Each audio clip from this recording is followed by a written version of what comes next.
Hi, I'm attorney Jason T. Brown. I'm a former FBI special agent and legal advisor.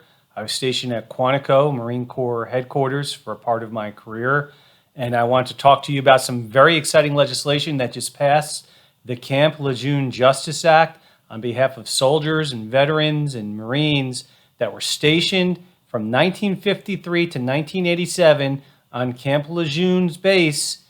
And at that time, there was contaminated drinking water. And as a result, there's a whole bunch of cancers and other illnesses our service members are coming down with, which never should have happened. Arguably, the government knew from the very beginning that the water and the well water they were feeding these Marines was contaminated water and contaminated with industrial pollutants like benzene.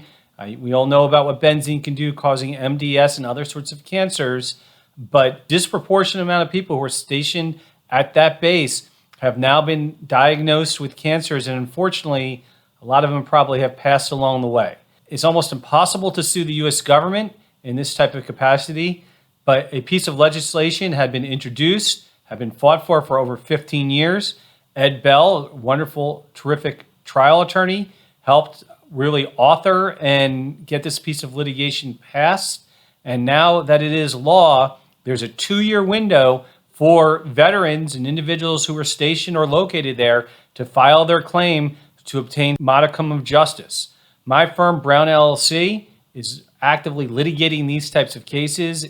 In the past, I've taken mass torts like this from end zone to end zone. Of course, past results don't guarantee future success, but this is a case we're very much excited about. A couple things I want to go over are some of the frequently asked questions already that people are asking about participation in the Camp Lejeune litigation. Number one, let me just let everybody know, if anybody asks you for money up front about this case, anybody calls and says they're a lawyer, a claims processor, the government, etc., and says, if you send me X amount of dollars, I'll pay you, it's a big lie. Don't fall for it. Don't do it. Speak to a reputable law firm. We'd want you to consider us at 877-561-0000. But even if it's not our law firm, definitely speak to somebody who's established, who has a record in this space, and see if they can assist you, educating you what the status of the litigation. Second thing I'm already seeing online, participate in this Camp Lejeune settlement. There is no settlement. There's still a lot of litigation ahead before this case hopefully settles, and there's no guarantee that it will settle. Most firms like ours, who take this type of litigation only take it on a contingency basis. Means my firm only gets paid if we win the case. That means we believe in the case. We're on your team. We take a percentage of whatever recovery there is. If we lose, if it's a no pay, you don't owe firms like mine or my firm a penny. We just eat and absorb all the costs and absorb all the time. It's the least we can do for the veterans. You've done so much for our country. You've supported the backbone of this nation, and the nation really had betrayed you for many years by knowing about this and not doing anything about it. And now's the time to obtain some modicum of justice. And we look forward to fighting as hard as we can in court.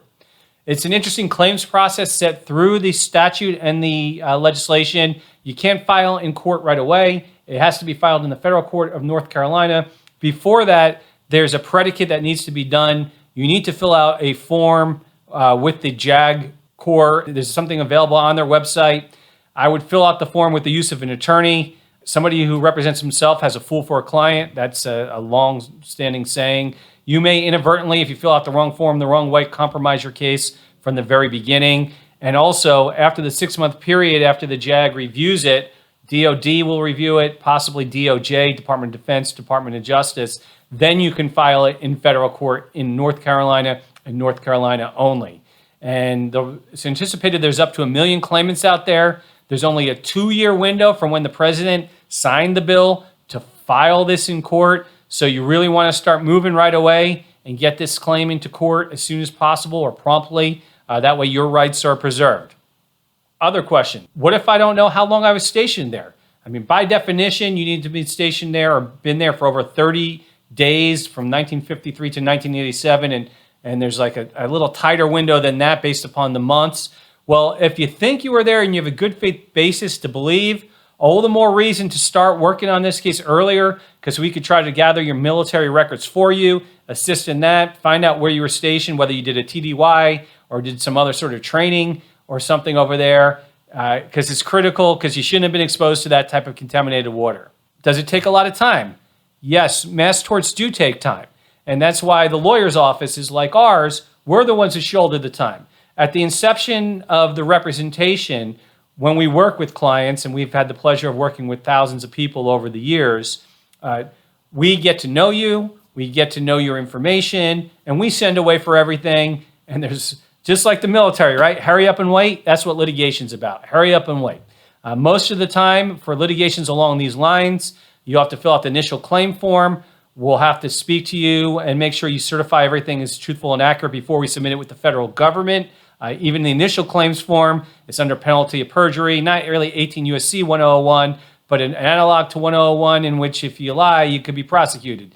So we want to make sure we have all our ducks in order, get all the forms, get all the proofs before we file, and these things take time.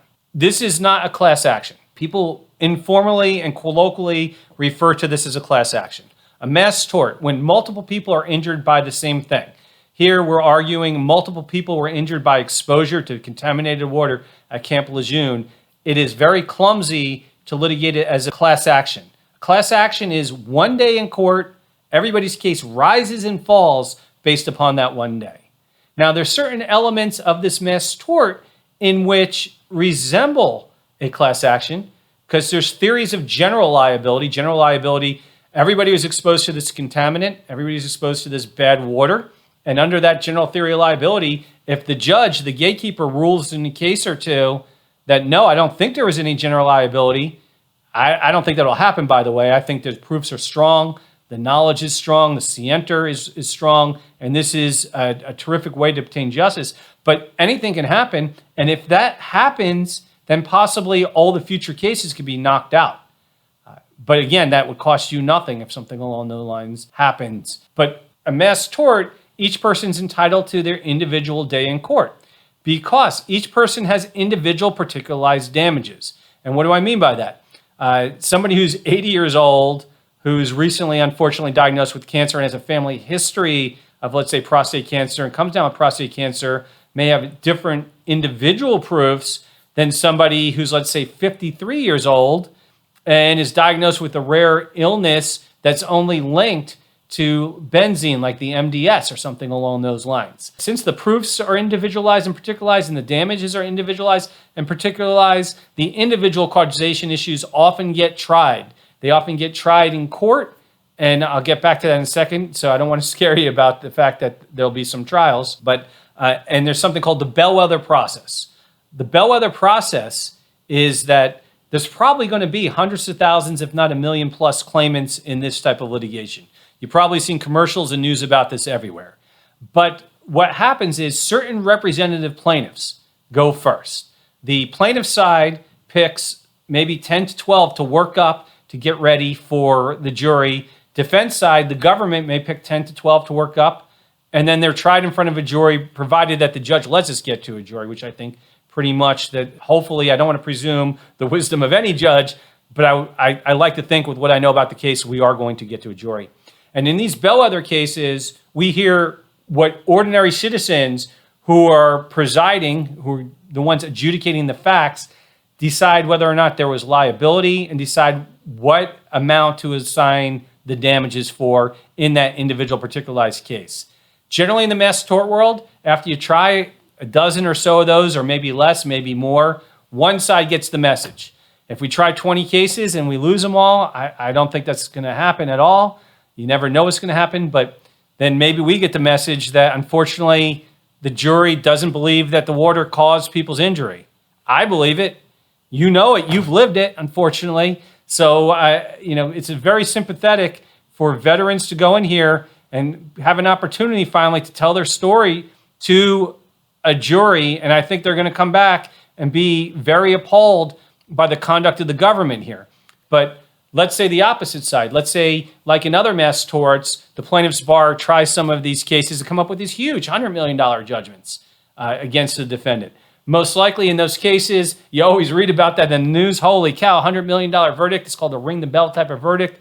But what happens is then the judge generally remits it. They say, okay, you've won your trial. The damages award is not consistent with what a damages award in these circumstances should be, so I'm lowering the damages amount. And after that process goes through, and if the plaintiffs win a few, then defendants, the U.S. government gets the message and thinks, okay, juries do accept the fact that we caused all these veterans to have these types of cancers and these injuries, so maybe we ought to settle the case. When we settle the case, generally in these types of cases, it settles like a class action. What I mean by that is it's not a class action where you would think where you just get a coupon or something. The clients, the veterans, are going to get the lion's share of the money and something along these lines.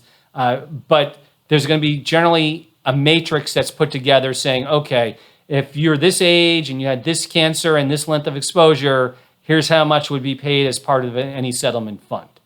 No guarantees. This is just me opining. Hopefully you'll look at this video 4 or 5 years later down the road and say, holy cow, Jason Brown was completely correct about this.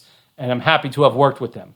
Even if you're not working with us, feel free to leave a comment below, put a question below. There's many, many other questions. I'm going to be talking about this quite a bit. To obtaining justice on behalf of veterans. Again, thank you so much for your service. Thank you so much for all you did. You probably love the country and love the country. Anybody who's in the Marine Corps, I know from being stationed on the Marine Corps base, they would give their life, sacrifice their lives for the citizens of this great country. And that's something you were willing to do. And that's something I was willing to do. But you shouldn't have been exposed to bad drinking water when the government knew about it. That's just unacceptable, and that's reprehensible. I look forward to talking to you about your potential case. I look forward to answering more questions about this. Our firm, this is our priority mass tort going forward for the next few years. Good luck to everybody. God bless. And again, thank you for your service.